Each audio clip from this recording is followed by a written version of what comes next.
Domingo passado nós falamos sobre o batismo. Hoje nós vamos falar sobre dinheiro. Sobre dízimos, ofertas, contribuições. Esse vai ser o assunto. No domingo que vem, Deus nos permitindo, nós vamos falar um pouco sobre adoração, sobre música, sobre cultura, sobre o cristão e o mundo. Sabe essa questão que o povo fala, o mundo religioso e o mundo secular? A vida na igreja e a vida lá fora. Será que tem duas vidas? Será que existem dois mundos? Será que existem dois tipos de música? Uma que pode, outra que não pode? A gente vai conversar um pouquinho sobre isso na semana que vem, se Deus nos permitir, e um outro assunto ainda no último domingo desse mês. Mas esse é um assunto que eu gostaria de conversar com os irmãos na noite de hoje. Antes que nós leiamos o texto bíblico, eu gostaria de dizer para vocês que uma das coisas que tem me motivado a ensinar esse assunto aos irmãos hoje à noite é o fato da crescente ênfase na teologia da prosperidade nos nossos dias. Eu não vou falar aqui do nome de igreja nenhuma, de pastor nenhum, eu não tenho nada a ver com essas igrejas, não quero nem saber de falar delas e nem quero falar mal de pastor nenhum aqui. Esse não é o meu objetivo. Quem sou eu para falar mal de alguém? O meu objetivo hoje à noite aqui é apenas explicar biblicamente o que a Bíblia tem a dizer sobre esse assunto. E eu reconheço, e conversando com as pessoas eu tenho visto isso também, esse assunto tem trazido muita dúvida, muito questionamento, muitos erros, muitas incompreensões. E eu gostaria de tratar disso e meditar se de fato dízimos e ofertas ainda existem, se esses termos são certos ou são errados, ou se nós simplesmente deveríamos chamar esse momento de contribuições, como é a opinião de alguns. Será que Jesus fala sobre dízimo? Será que ele é a coisa só do Antigo Testamento? Será que de fato algumas pessoas estão roubando a Deus nos nossos dias? Será que não? Será que dízimo é uma coisa obrigatória, que você tem que dar ou não? Será que é uma coisa voluntária? Será que dízimo significa de fato 10% ou significa 100%? Será que dízimo é uma coisa que você dá e que Deus depois te devolve? O que é dízimo e o que é oferta?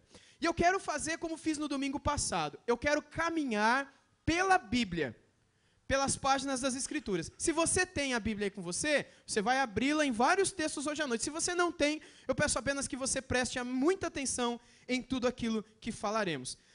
A teologia da prosperidade tem destruído as igrejas nos nossos dias. É aqui que eu começo. Em um vídeo na internet, um pastor batista nos Estados Unidos chamado John Piper, ele vai expressar aquilo que é o sentimento da maioria dos pastores sérios nos nossos dias. Ele diz: eu odeio a teologia da prosperidade. E de fato, não existe outro sentimento que possa descrever o coração de alguém que ama a Deus e que conhece as suas palavras na Bíblia Sagrada, quando toma contato com as mensagens que pregam uma prosperidade. A palavra é ódio, é tristeza, é raiva.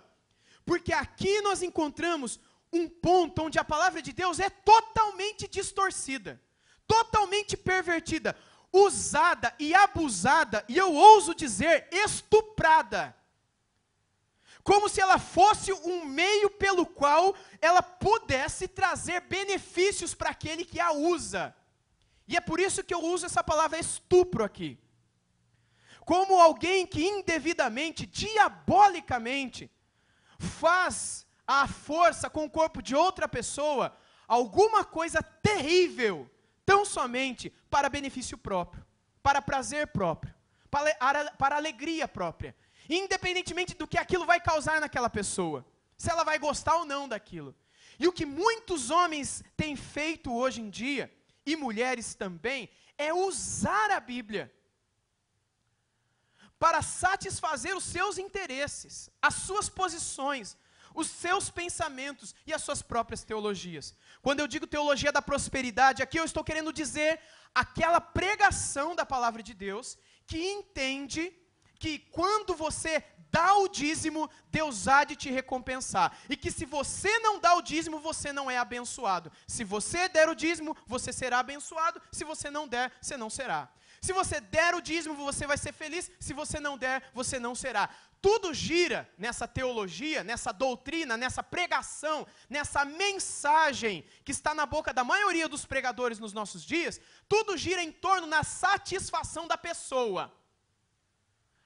A mensagem, que para mim é demoníaca, ela tende a te informar e a me informar, ela tenta te convencer e a me convencer de que o objetivo de Deus no dízimo é te fazer feliz.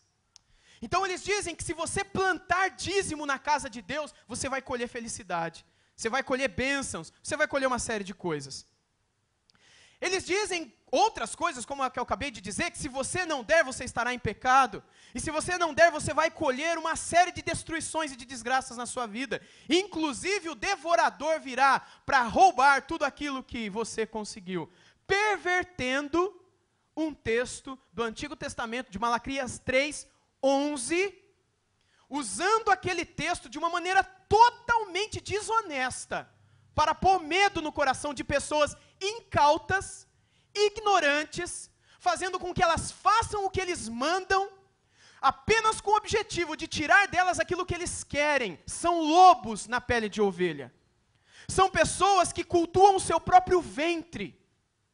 São pessoas que usam a palavra de Deus e que aqui e ali acabam sendo mula na mão de Deus. E Deus acaba usando para converter a vida de alguém, como ele usou a mula, a jumenta lá na ocasião de Balaão. Mas são pessoas reprovadas diante do Senhor. Por que eu digo isso? Porque eu sou mais do que eles? Eu já disse. Eu sei quem eu sou. E eu sei que eu nada sou.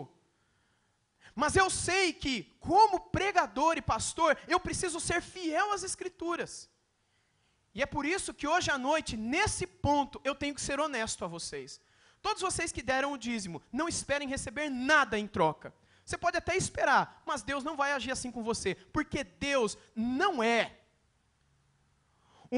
alguém que vive de barganhas. Ele não é um caixa de supermercado. Ele não é alguém em que você coloca uma moedinha para depois ganhar uma bolinha colorida para brincar na sua casa. Deus não é alguém em quem você deposita dinheiro para colher, seja lá o que for. Eu creio sim que Deus pode te abençoar, mas eu creio que Ele te abençoa a despeito da tua fidelidade nos dízimos e ofertas. Deus não precisa te abençoar, Deus não quer te abençoar tão somente se você for alguém fiel nos dízimos e ofertas. Mas isso não significa que Ele não espera que você seja. A questão é colocar os pingos nos is e saber de fato aquilo que a Bíblia diz sobre esse assunto. Será que é obrigatório? Será que é voluntário? Meus irmãos, eu gostaria de colocar esses dois pontos e eu gostaria de dizer para vocês que na Bíblia são as duas coisas. O dízimo ele é apresentado tanto de maneira voluntária quanto de maneira obrigatória. E eu gostaria de explicar para vocês. Eu gostaria de começar com a obrigatória aqui. No Antigo Testamento, principalmente, nós vamos ver alguns textos daqui a pouco, o dízimo sendo apresentado, obrigado Diego, como algo que era utilizado para o sustento do governo, e não com o templo de Jerusalém. O dízimo no Antigo Testamento, ele é dividido em duas formas. Ele é dividido entre aquela parte que é obrigatória e aquela parte que é voluntária. Inclusive, hoje e ontem no programa Conexão, foi repetido o programa que nós falamos sobre dízimos e ofertas. Se você assistiu, você vai lembrar. Se você não assistiu, eu vou falar hoje à noite aqui alguma coisa que eu falei no programa ontem e hoje, no programa Conexão. A Bíblia, então, ela divide o dízimo em duas partes. Existe aquela parte que é obrigatória, que é compulsória, e está sempre relacionada com o sustento da nação de Israel. Mas existe aquela parte voluntária, que está sempre relacionada com a igreja, ou com o templo de Israel. Eu pedi para que vocês abrissem em Lucas, mas eu vou pedir que vocês esperem um pouco em Lucas, e abram lá no Antigo Testamento, no livro de Deuteronômio, por favor. Deuteronômio, capítulo 14. Eu gostaria de ler os versos 28 e 29 com vocês. Deuteronômio 14, 28 e 29.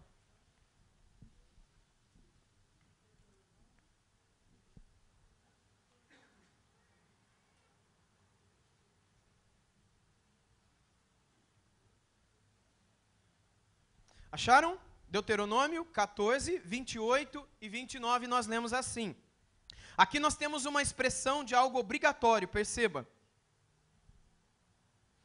A fim de cada 3 anos, tirarás todos os dízimos do fruto do 3º ano e os colherás na tua cidade. Então virão o levita, pois não tem parte na herança contigo, o estrangeiro, o órfão e a viúva, que estão dentro da tua cidade, e comerão e se fartarão, para que o Senhor teu Deus te abençoe em todas as obras das tuas mãos. Se você olhar um pouquinho antes do texto que lemos, desde o versículo 22, Deus está dizendo sobre dízimos para o serviço do Senhor. Mas que serviço era esse? Não era, gente, não era. Depois você pode ler na sua casa para você comprovar.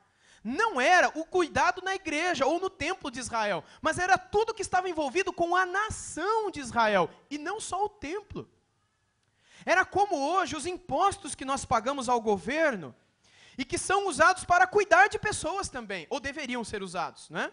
Para cuidar de aposentados, para criar-se orfanatos, escolas, creches, enfim, asilos, deveriam ser usados para o cuidado das pessoas, e isso deveria ser usado, não sei se é bem usado, mas esses impostos, esses tributos que nós pagamos, deveriam ser usados para o bem da nação.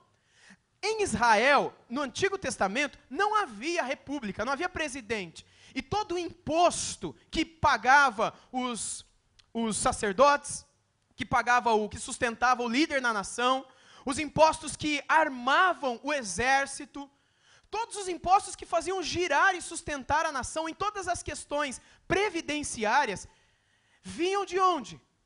Vinham dos dízimos e das ofertas. E esses dízimos, quando contados no Antigo Testamento, ultrapassam os 24%, mas eram chamados de dízimo. Mas quando você estuda no Antigo Testamento, tudo aquilo que Deus requer e daquilo que o homem planta, daquilo que ele investe e que ele colhe, que ele recebe, fica muito claro que é mais do que 20%. E eles entendiam isso, e eles eram, em algumas ocasiões, fiéis, algumas vezes não. E essa verba era toda encaminhada para o cuidado da nação, e não para o cuidado dos sacerdotes, num primeiro momento. Há um outro texto, eu gostaria que vocês abrissem comigo, um pouquinho antes desse, que é o texto de Levítico 27, Levíticos 27, versos 30 e 30 ao 33.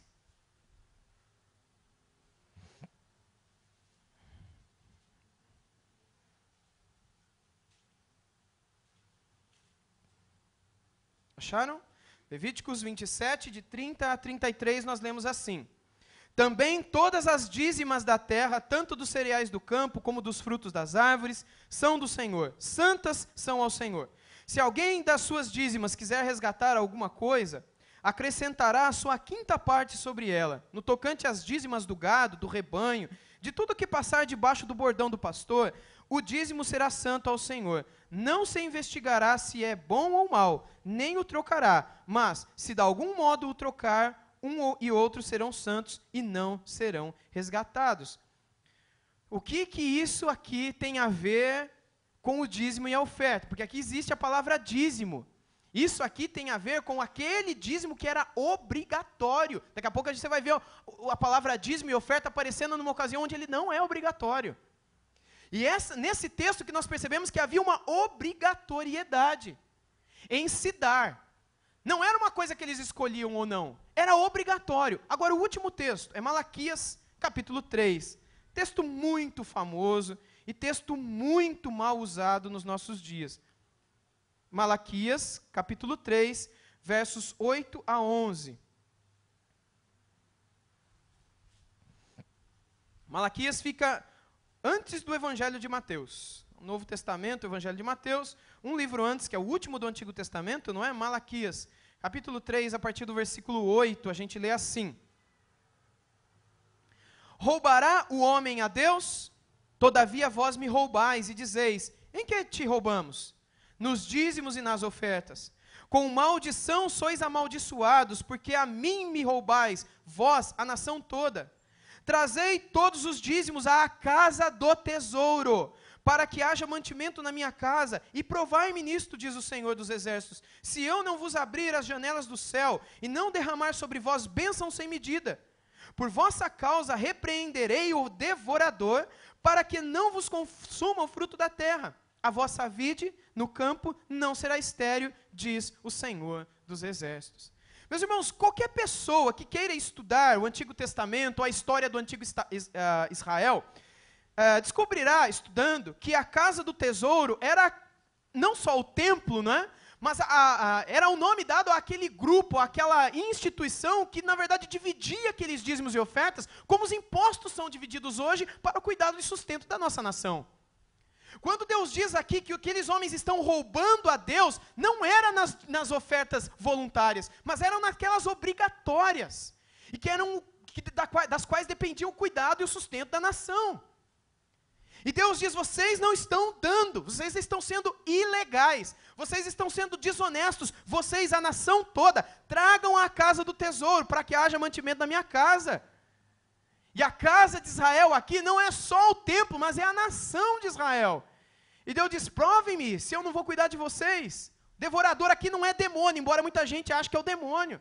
Mas eram as pragas comuns, qualquer pessoa que estudar de uma maneira muito simples, descobrirá que esses devoradores são animais que de fato acabavam com colheitas, e muitas vezes eram usados por Deus, para mostrar para as pessoas, vocês estão sendo desonestas, ilegais, e eu irei, de alguma maneira, discipliná-los, para que vocês aprendam a confiar em mim, e parem de gastar tudo de uma maneira egoísta somente com vocês.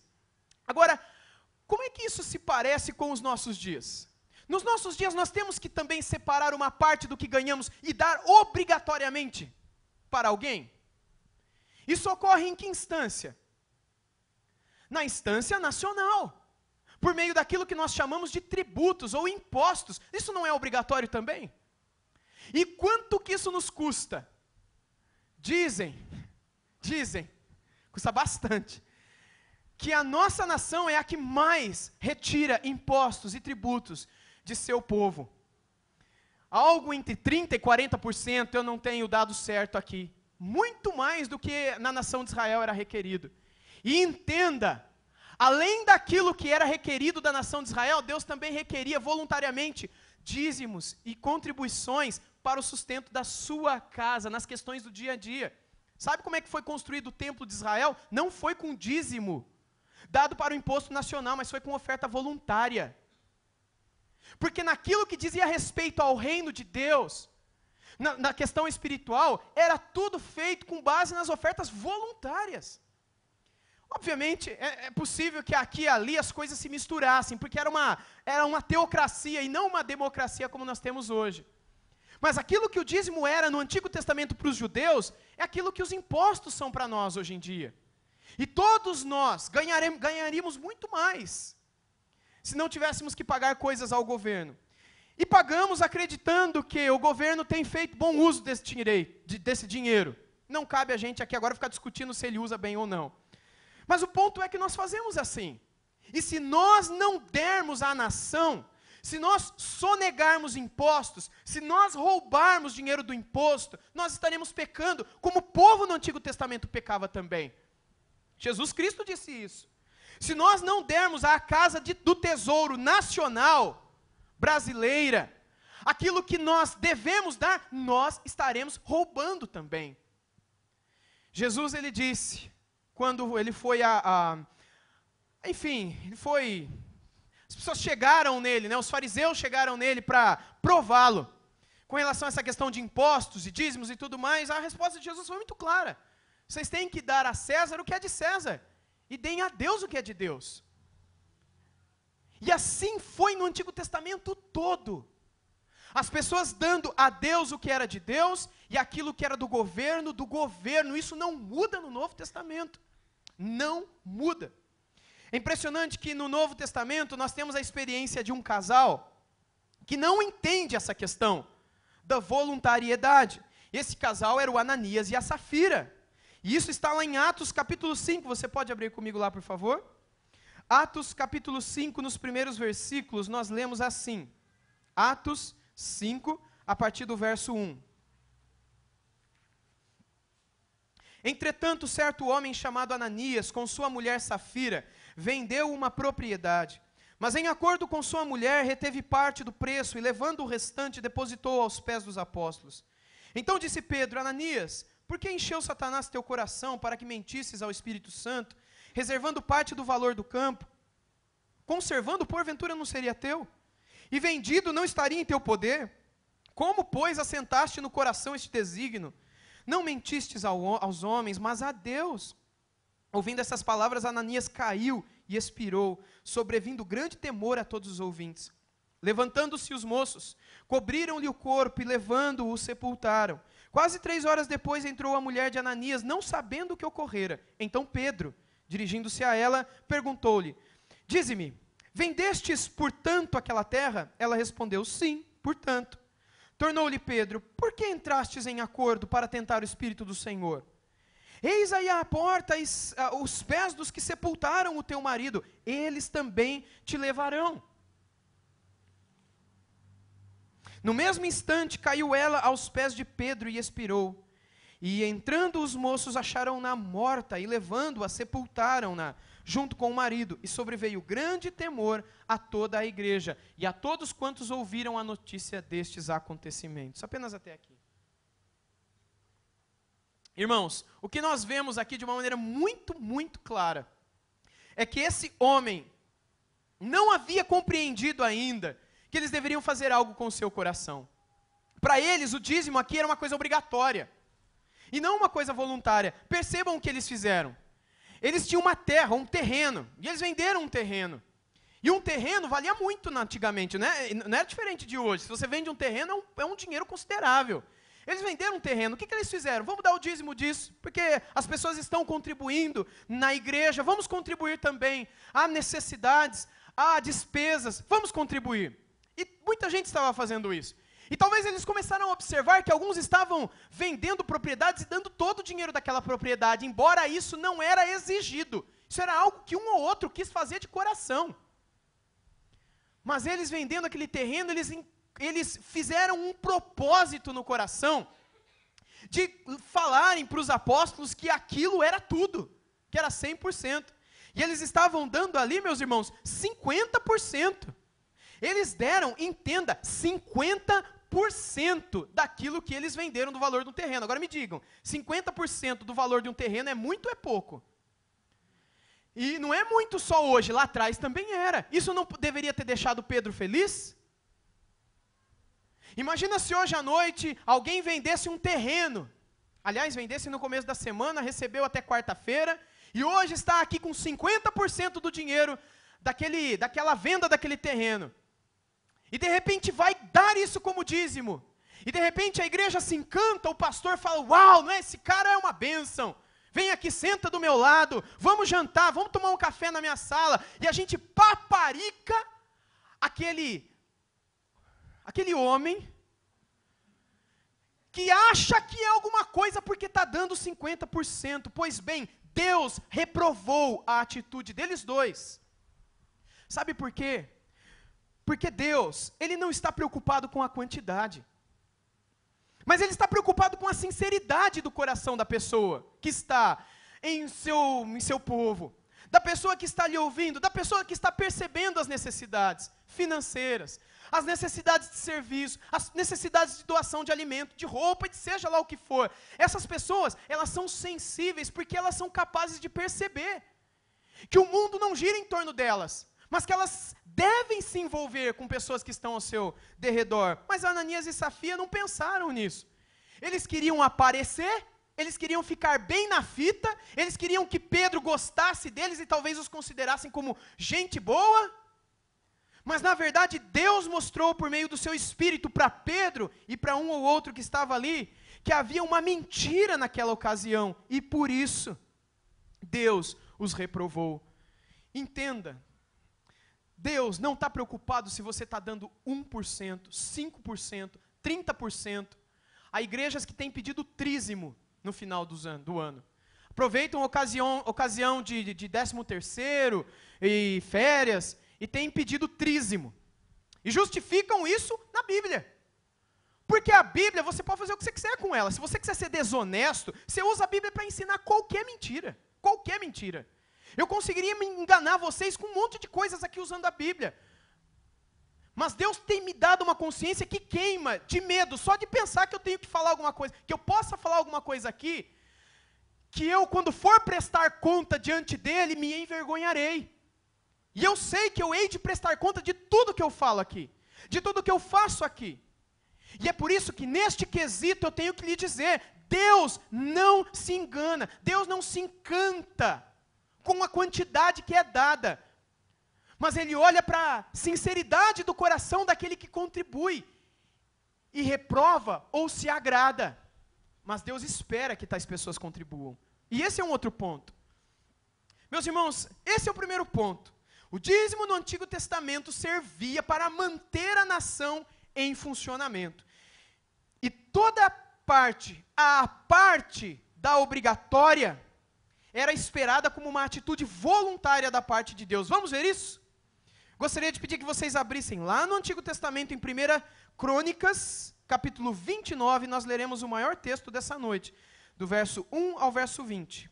1 Crônicas 29,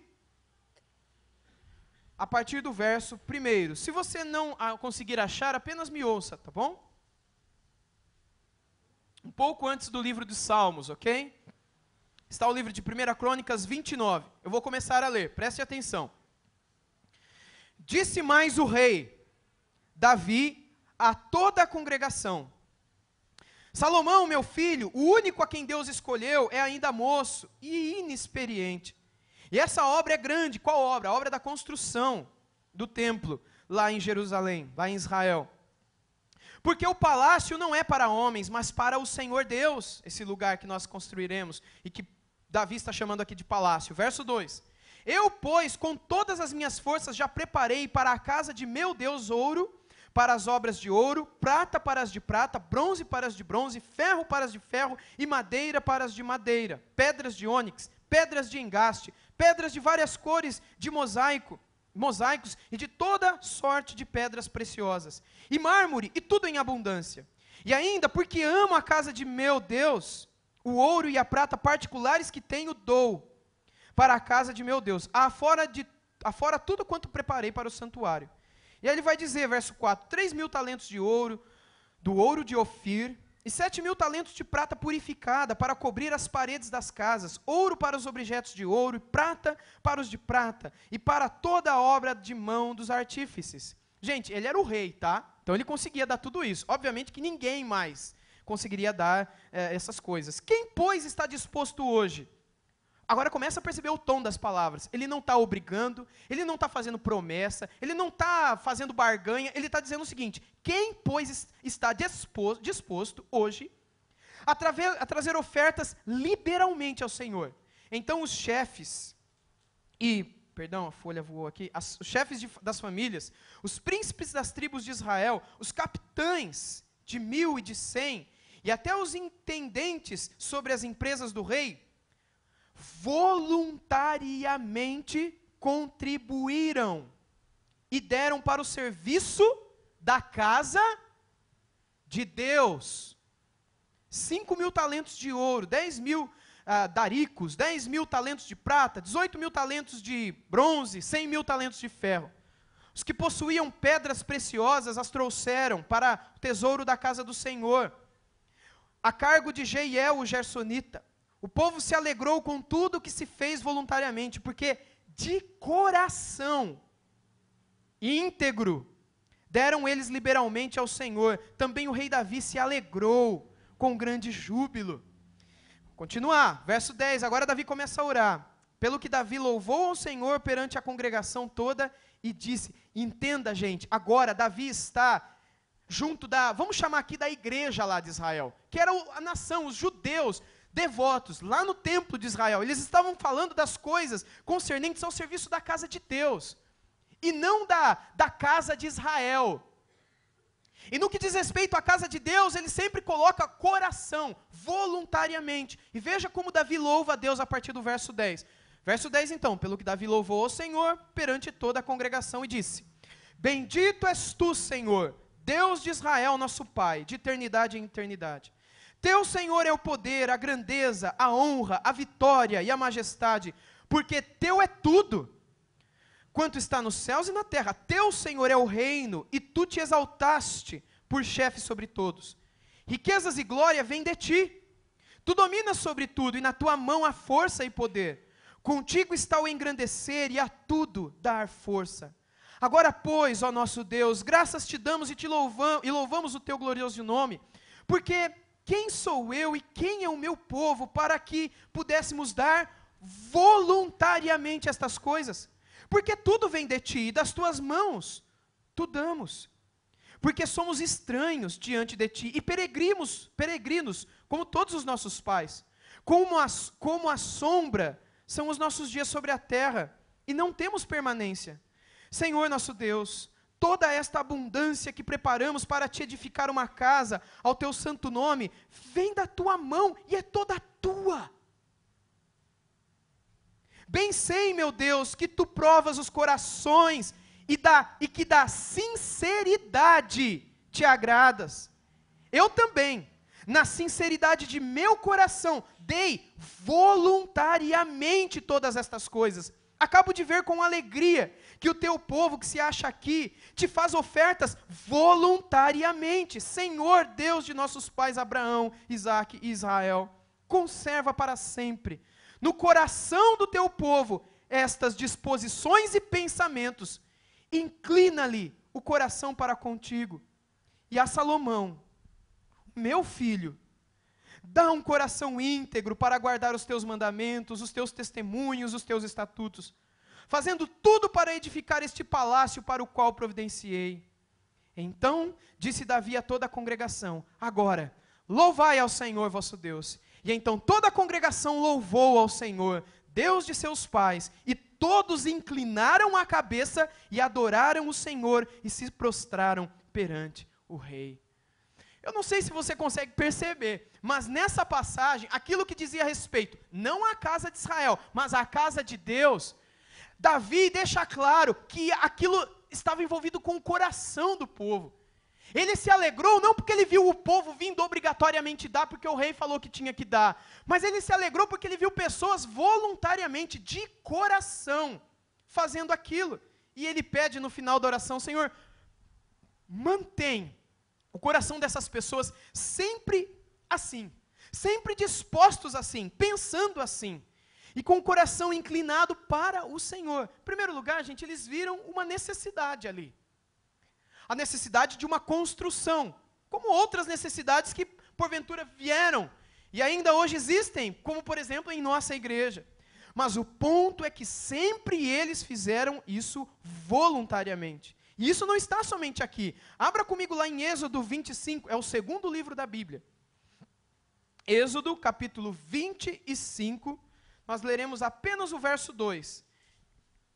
E eu pretendo ali mostrar mais uma vez a voluntariedade na atitude que agrada a Deus. Êxodo 25, 2, diz assim a palavra do Senhor: fala aos filhos de Israel que me tragam oferta de todo homem cujo coração o mover para isso, dele recebereis a minha oferta. Sabe para que essa oferta aqui foi pedida?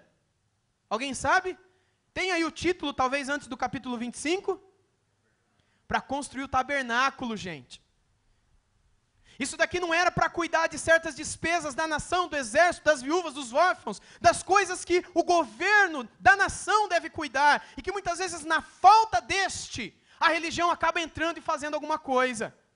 Aqui também era algo que era tão somente da casa de Deus, do povo em quem Deus habita, das questões relacionadas à igreja do Antigo Testamento, a nação de Israel, o povo de Deus lá do Antigo Testamento. E Deus diz aqui, para Moisés, Êxodo 25, 2, fala aos filhos de Israel, Moisés, que me tragam oferta.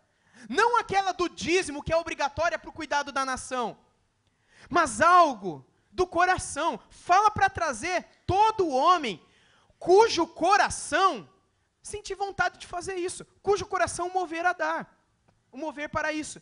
Dessa pessoa você vai receber a minha oferta. E aí Deus vai dizer aquilo que a casa precisaria, aquilo que ele gostaria que fosse recebido para a construção do tabernáculo.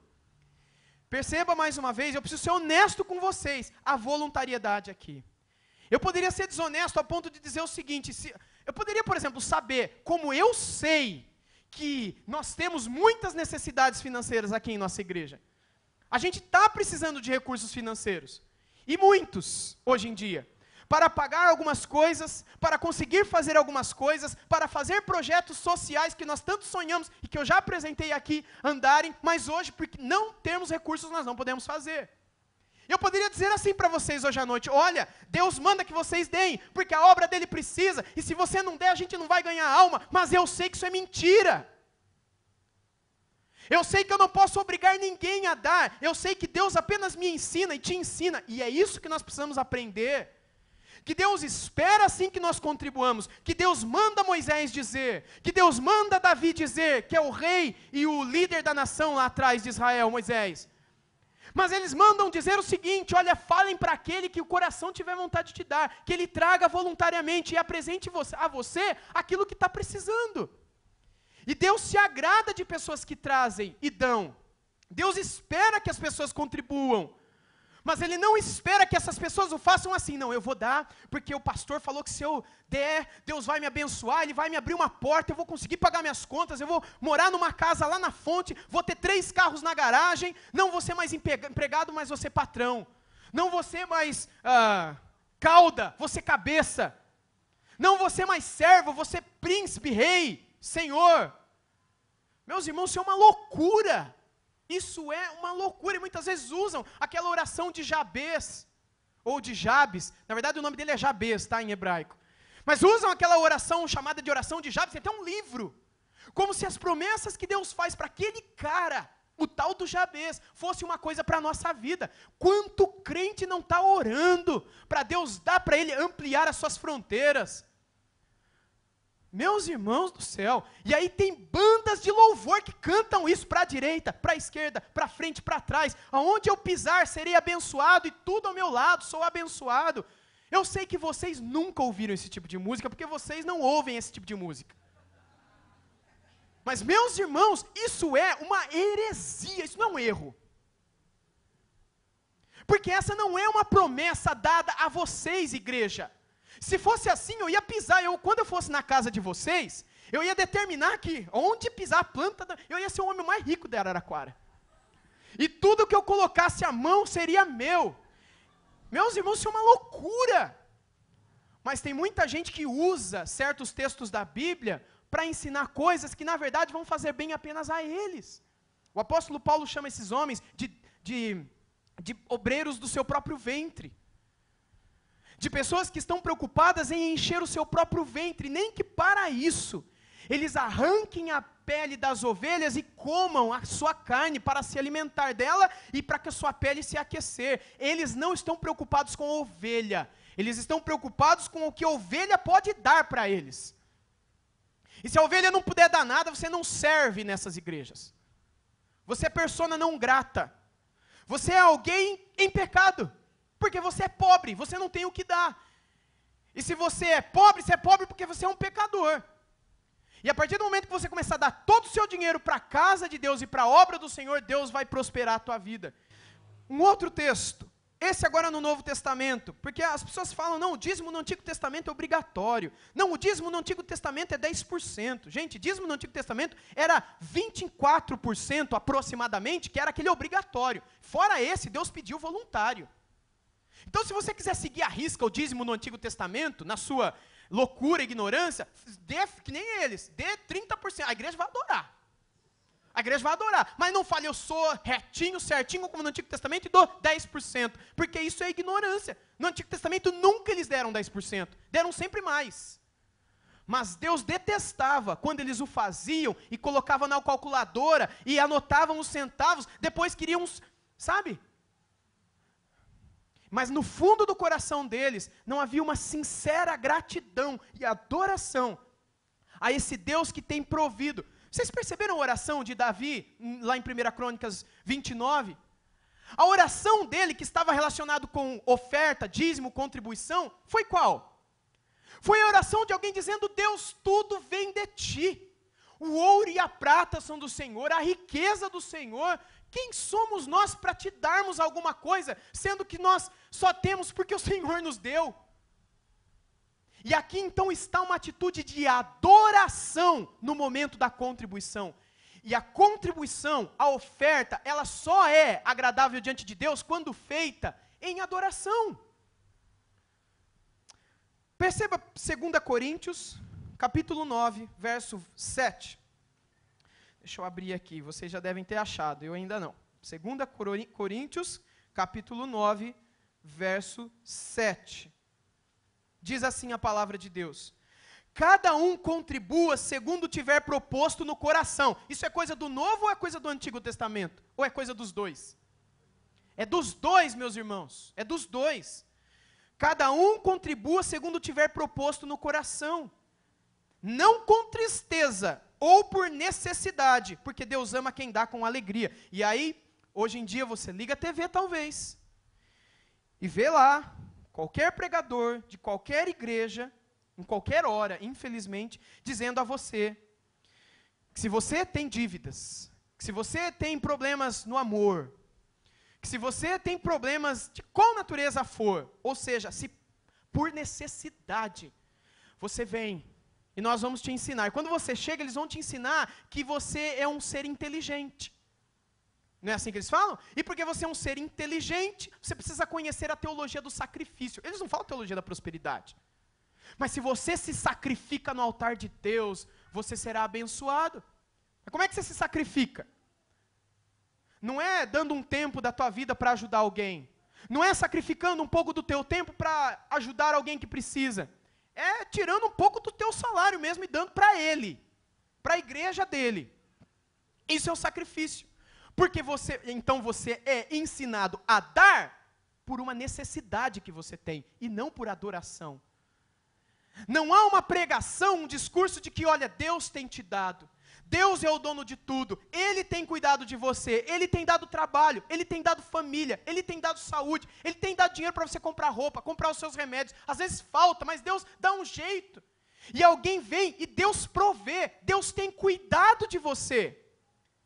E a gente percebe que as ofertas, os dízimos, as contribuições na Bíblia estão relacionadas com o coração daquele que quer reconhecer isso. Deus, de fato, o Senhor está cuidando de mim. Sabe como é que eu reconheço isso?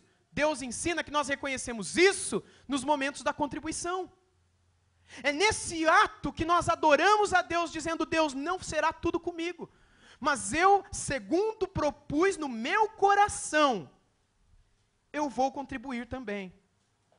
Agora, se no teu coração com Deus você entendeu que você vai fazer 10%, é você e Deus. Se você propôs no teu coração que você vai fazer 30%, é você e Deus. Se você um dia fizer o propósito de dar 100%, meu irmão, é você e Deus, não fala para ninguém, tá? Nem para mim. É você e Deus. Se um dia você vender um terreno e der 100% ou 50%, é você com Deus. E se algum dia você entender com Deus que você dará 2%, é você com Deus. E ninguém, nem eu, nem a diretoria dessa igreja, ninguém tem autoridade de te julgar, de te discriminar, ou de te beneficiar, porque você dá mais ou menos. Porque dízimo é uma coisa entre você e Deus, somente.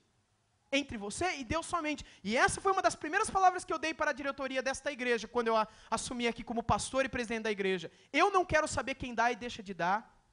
E eu não quero que ninguém da diretoria saiba também.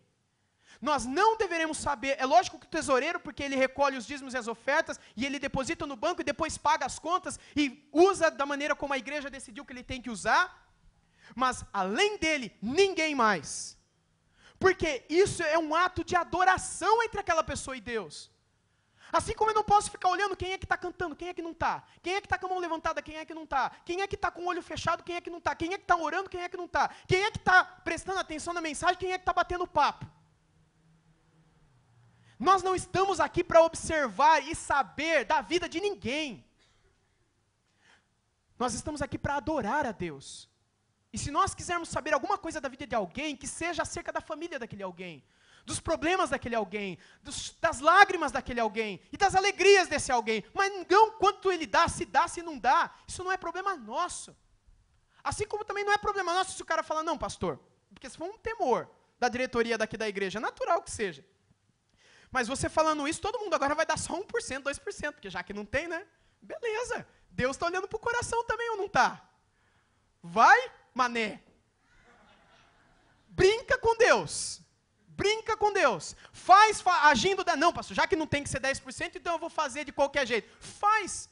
Não sou eu que vou saber. Não vou eu que vou te julgar. Não sou eu que vou te tirar de algum cargo. Porque pastor não é para isso. Mas Deus que conhece o teu coração e sabe quais as motivações do teu coração há de julgar você. Espero que não como ele fez com Ananias e Safira.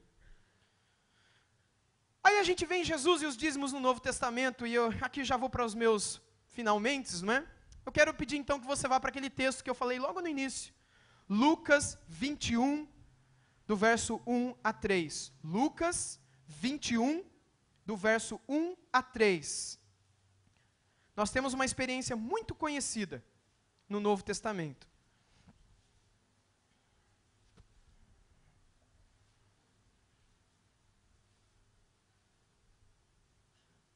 Nós lemos assim: estando Jesus a observar, ele pode, viu? Porque ele é Deus. Viu os ricos lançarem as suas ofertas no gasofilaço. Você sabe o que é gasofilaço? É isso daqui, ó. Isso daqui é o nome disso daqui é gasofilácio. Ok? Bonito o nome, né? Enfim, é o lugar onde nós guardamos as coisas. Verso 2. Viu também certa viúva pobre. O que ela estava fazendo ali, né, pessoal? Mas ele viu a viúva pobre lançar ali 2 pequeninas moedas e disse, verdadeiramente vos digo, Jesus dizendo, esta viúva pobre deu mais do que todos. Eu vou continuar um pouco mais. Porque todos estes deram como oferta daquilo que lhes... Deus está vendo o seu coração, viu? Toma cuidado. Esta, porém, da sua pobreza, deu tudo o que possuía, todo o seu sustento. Aqui a gente vê 100% do dízimo no Novo Testamento, não é? Mas Deus está preocupado com porcentagem, números. Jesus está olhando ali para o coração daquela mulher. Ele está olhando para a motivação no coração daquela senhora. E ele viu ali sinceridade da parte dela. E não sinceridade ou insinceridade no coração daqueles ricos que estavam lá. Enquanto hoje, muitas igrejas cristãs se encantam com os ricos. Eu não estou falando mal do rico aqui não, gente, porque tem muito rico que é gente que tira do seu para abençoar. Eu conheci, por exemplo, vários deles no seminário onde estudei. Pessoas que viviam com 5, 10% de sua renda, porque 5, 10% de sua renda era mais do que todo mundo aqui ganha. E essas pessoas, com todo o resto, eles não guardavam, não poupavam, não ficavam pensando em fazer coisas absurdas. Eles investiam em missionários, em seminários, em agências que cuidavam de crianças, em agências que cuidavam de idosos, asilos. Eles entendiam que Deus colocava na mão deles aquilo que eles poderiam fazer para ajudar os outros. Enquanto tem muita gente que recebe e gasta de maneira errada, eles tinham a consciência de que se eles tinham um pouco mais, eles tinham a responsabilidade de ajudar aqueles que não tinham. Tiago não fala isso em sua epístola? Eu não vou ler esse texto hoje à noite, mas Tiago diz lá na sua epístola que se você é pobre, então você deve aprender a confiar em Deus e depender de Deus na sua pobreza. Porque Deus é quem cuida de você. Mas se você é rico, entenda que você nada é, diz o apóstolo Tiago, Deus por meio dele. E você deve entender que aquilo que Deus põe na tua mão, Ele dá para que você distribua com quem tem menos que você. Jesus, então, Ele aprova a entrega integral no coração daquela senhora. Quanta diferença, não é?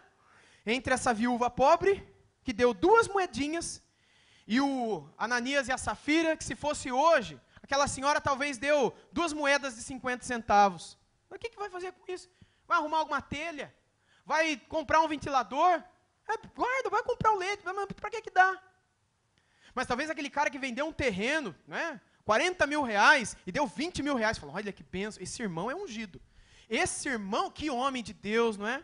Poderia ter pego esse dinheiro, mas se Deus olhar para aquele cara que deu 20 mil e ver que no coração dele há maldade, e olhar para aquela senhora que deu 2 moedas de 50 centavos e viu que ali ela pôs a sinceridade do coração dela, ela quis naquele momento, quando ela colocou naquele envelopezinho, ela pensou assim: Deus, eu não tenho nada, mas nesse nada que eu tenho, o Senhor tem cuidado de mim. Eu quero reconhecer isso nesse momento de adoração. E ela foi lá e deu aquele pouquinho. É disso que Jesus se agradou aqui em Lucas 21.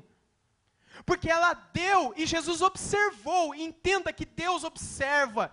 E Deus espera que nós contribuamos. E Deus quer se agradar da nossa atitude. Mas Deus abomina se a nossa atitude for pervertida, for de barganha, enfim, for desonesta. Algumas conclusões, meus irmãos. A primeira delas é: seja fiel à nação e às leis. Deem a César o que é de César. Quando nós pensamos em dinheiro, eu preciso dizer isso. Não só neguem impostos. Deem aquilo que pedem, ainda que seja feito mau uso. Ainda que seja além. Dê e acredite que Deus vai cuidar de você. Esse é o primeiro ponto. O segundo ponto é: seja fiel no cuidado da sua família. Porque eu não entendo que Deus se agrada de você, quer ser retinho, certinho no dízimo, mas você sabe que talvez na tua família alguém está precisando daquilo, do cuidado, da ajuda. Cuide da sua família em primeiro lugar, antes de pensar em dar um dinheiro para a igreja. Espero que os irmãos dessa igreja não me crucifiquem por causa disso. Mas eu creio que Deus se importa em primeiro lugar com a tua família, em segundo lugar com o ministério. Não seja louco de tirar pão da boca do seu filho para colocar um dinheiro na casa de Deus. Essa é uma das coisas que os líderes da igreja têm pervertido desde a Idade Média, da igreja cristã. Desde a Idade Média, desde os séculos 8, 9. Quando eles começaram a tirar dinheiro do povo e construir basílicas, catedrais e etc e tal, com o dinheiro do povo, falando que em primeiro lugar a casa de... Lógico que em primeiro lugar é Deus. Mas em primeiro lugar é a casa de Deus, e as coisas de Deus, e o dinheiro para Deus. E muitas vezes as pessoas passavam fome e morriam na miséria, porque confiavam no líder espiritual, lá na Idade Média. Hoje em dia, vê-se isso também dentro das igrejas evangélicas. E eu digo com toda honestidade e sinceridade, porque eu sei que eu vou ter prazer de dar conta disso diante de Deus um dia. Cuide primeiro da sua família. Mas não se esqueça de que Deus espera que você seja também fiel nas suas contribuições, naquilo que diz respeito à sua obra. Seja fiel no cuidado da sua família. Seja fiel no cuidado do próximo também, vendo pessoas que precisem. Por que eu estou dizendo isso? Porque a Bíblia nos ensina isso. Quando Deus põe dinheiro na nossa mão, Ele põe não para que a gente fale: oba, ganhei 100 reais, o que eu posso gastar? E aí você tem 100 reais, você não gasta os 100, você vai gastar 102. Ou você vai fazer uma prestação de 500, porque você pensa assim: não, ganhei 100 hoje, mês que vem eu vou ganhar 100 também, então você gasta um monte. E você se esquece que Deus espera que você olhe para alguém que está do teu lado precisando. Eu creio que Deus espera que você coloque no teu orçamento, que você pelo menos pense na possibilidade de ajudar alguém com o dinheiro que Deus tem te dado. Eu não estou falando de dízimo aqui ainda não, viu? Quando eu olho, por exemplo, abra comigo lá em Filipenses capítulo 4, um pouco mais à frente. É o último texto que vocês vão abrir hoje à noite. Filipenses capítulo 4. Os filipenses foram desafiados por Paulo a levantar uma grande oferta para mandar para os judeus que estavam vivendo uma verdadeira miséria financeira, de alimento, de tudo que vocês possam imaginar. Mas Paulo sabia que o pessoal lá em Filipos era gente pobre também. A maioria da igreja lá em Filipos era viúva, era criança, era gente pobre, não tinha gente rica lá em Filipos. E Paulo desafia os filipenses, desafia os tessalonicenses, desafia outras igrejas, mas os filipenses em especial, que eram pobres, conseguiram levantar uma oferta tão grande, que essa oferta chegou para o apóstolo Paulo, e Paulo falou assim: nossa, eu tive até mais do que eu precisava. E mandou também para os judeus lá da Judéia, que estavam carentes, que eram mais pobres do que os pobres de Filipos. E é isso que Deus chama de prosperidade na Bíblia. É alguém que na sua pobreza vê que tem condição de ajudar alguém que é mais pobre do que ele. Alguém que no pouco fala assim, não, mas eu tenho só isso, como é que eu vou ajudar os outros? Como é que eu vou contribuir? Como é que eu vou ajudar? Como é que eu vou ajudar a minha família? Não, eu já tenho só isso daqui. Pessoas que muitas vezes gastam com bebidas, gastam com esportes, gastam com lazeres fúteis, sendo que tem conta para pagar, sendo que tem responsabilidade para honrar, sendo que tem uma família para cuidar, mas de maneira desonesta gastam com coisas supérfluas.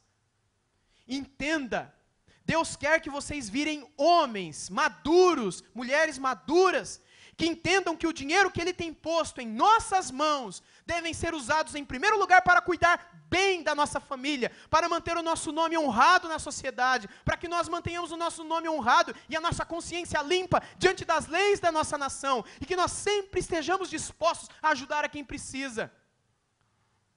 Veja o que está em Filipenses 4, a partir do versículo 10.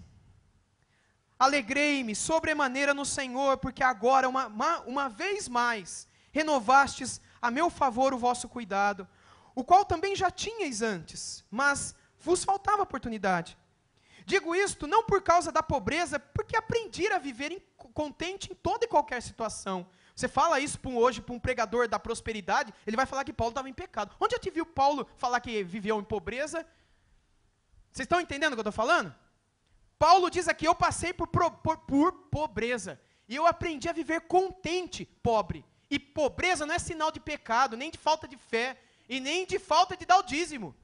É por circunstância da vida. Verso 11, aliás, já estou no verso 11, agora verso 12. Tanto sei estar humilhado, como também ser honrado.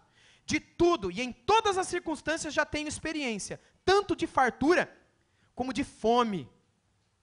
Assim de abundância, como de escassez. Talvez hoje à noite você esteja em situação de fome, ou de escassez, ou de pobreza, e creia, você não está nessa situação por pecado, ou por qualquer outra situação, mas porque Deus está permitindo que você esteja nessa situação. Talvez Deus esteja querendo ensinar coisas para você, ou talvez Deus esteja preparando coisas para você para amanhã, segunda-feira. Mas Deus espera que você creia, e que você descanse nele. Aí no verso 13, Paulo diz, tudo posso naquele que me fortalece. Sabe o que é tudo ele posso? Não é que assim, tudo eu posso naquele que me fortalece. Tem gente que pega esse versículo e fala, está vendo? Se você quiser ser dono e comprar ser dono de todos esses carros que estão aqui fora, você pode, porque tudo você pode naquele que te fortalece. Você está descontente com a esposa que você tem? Creia, meu irmão, tudo você pode naquele que te fortalece. Você pode ter outra. Ou você é solteira e você não casou, tudo você pode naquele que te fortalece. Quantas vezes eu não vi isso em situação de namoro? Você pode tudo, minha irmã. Acredite, o teu príncipe está chegando. Tudo você pode naquele que te fortalece. Esse texto não está falando disso. Esse texto está falando que Paulo sabe ser pobre e ser rico. Ele sabe não ter nada e ter tudo. Escassez e abundância. Fome e está com a barriga cheia. E tudo ele pode passar. Todas as situações da vida ele pode enfrentar, porque ele tem alguém que o fortalece. É isso que o texto diz. Quando eu digo aquelas outras coisas, eu estou pervertendo a Bíblia. Mas eu estou usando a Bíblia de maneira errada. Mas eu posso usá-la. E aí verso 14. Todavia fizeste bem, associando-vos na minha tribulação. Ele chama de tribulação aquela pobreza lá, aquela dificuldade financeira. E sabeis também vós, ó Filipenses, que no início do Evangelho, quando parti da Macedônia, nenhuma igreja se associou comigo no tocante a dar e receber. Ninguém me mandou oferta não, viu, Filipenses? Senão unicamente vós outros. Porque até para Tessalônica mandastes, não somente uma vez, mas duas, o bastante para as minhas necessidades. Não que eu procure o donativo, mas o que realmente me interessa é um fruto que aumente o vosso crédito. O que era isso? Era que eles fizessem alguma coisa de coração. Verso 18, olha, eu recebi tudo e tenho em abundância, estou suprido. Desde que Epafrodito me passou as mãos, o que me veio da vossa parte como um aroma suave, como sacrifício aceitável e aprazível a Deus. E o meu Deus, segundo a sua riqueza em glória, há de suprir em Cristo Jesus cada uma das vossas necessidades. Ora, a nosso Deus e Pai seja a glória pelos séculos dos séculos. Amém. Meus irmãos, Paulo deixa muito claro aqui que os filipenses se preocuparam em cuidar dos outros. E essas ofertas que chegam a Paulo Nós aprendemos isso no livro de Atos e em outras passagens também, que isso tem, na verdade, uma destinação que eram os judeus mais pobres. Mas seja fiel também. Uma penúltima conclusão. Na contribuição voluntária. Naquilo que existe de necessidade nas coisas da igreja. E vocês sabem que elas existem. O não contribuir pode revelar um coração não disposto a agradar ao Senhor. E esse é o meu último ponto. E aqui eu quero pedir que você simplesmente sonde o seu coração com Deus. Eu não estou falando aqui só de dinheiro ou de dízimos e ofertas. Eu estou falando de corações que querem agradar ao Senhor em tudo. E dentro de um coração que quer agradar ao Senhor em tudo, inclui-se a lembrança de que Ele espera que nós contribuamos. Nós não vemos muito a palavra dízimo e oferta aparecendo no Novo Testamento. Ela aparece em algumas ocasiões, mas não muito. O que é mais comum é a palavra contribuição, porque de fato é isso que Deus espera da gente. E Deus espera isso da gente. Mas não como nós lemos há pouco em Corinto, Paulo aos Coríntios, não por torpe ganância, não por pressão ou por necessidade, porque Deus ama quem dá com alegria, segundo aquilo que dispôs no coração. Mas Deus ama o quem dá. Então Deus espera que nós venhamos a dar. Deus espera que nós contribuamos. Eu gostaria de encerrar com vocês, lendo 2 versos aqui. Eu vou pedir que vocês leiam a uma voz comigo. Vamos ler primeiro esse daqui, mais uma vez. Cada um contribua segundo tiver proposto no coração, não com tristeza ou por necessidade, porque Deus ama a quem dá com alegria. Sempre dê com alegria. Se você está triste, está doendo, fala, meu Deus, eu estou dando, mas não podia, eu não quero. Não dê. Você está perdendo dinheiro. Não vai abençoar a igreja, aquilo não vai fazer diferença. Estou dizendo para você, não vai. Porque Deus ama e abençoa, e talvez multiplica, e às vezes a gente acredita que Deus está multiplicando mesmo. Quando você e eu fazemos com alegria isso, e de coração. Para encerrar, vamos ler todos juntos? Ai de vós, escribas e fariseus, hipócritas, porque dais o dízimo da hortelã, do endro e do cominho, e tendes negligenciado os preceitos mais importantes da lei, a justiça, a misericórdia e a fé.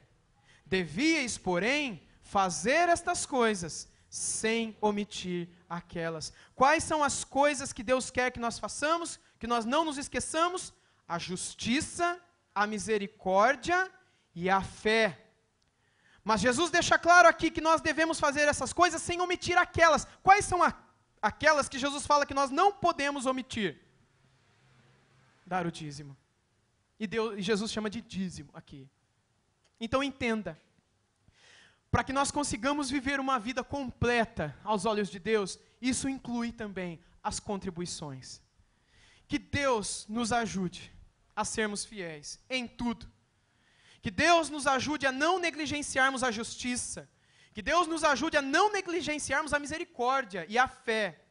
E que Deus também nos ajude a não negligenciarmos, como dizem as palavras de Jesus, não omitirmos o dízimo, para usar a palavra que Jesus usa aqui. E não se esqueça, não dê para ser feliz. Não contribui esperando felicidade. Dê, porque Deus já tem feito você feliz.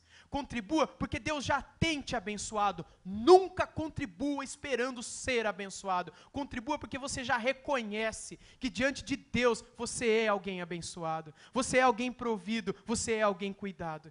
Que Deus nos ajude, abençoe e guarde. Amém.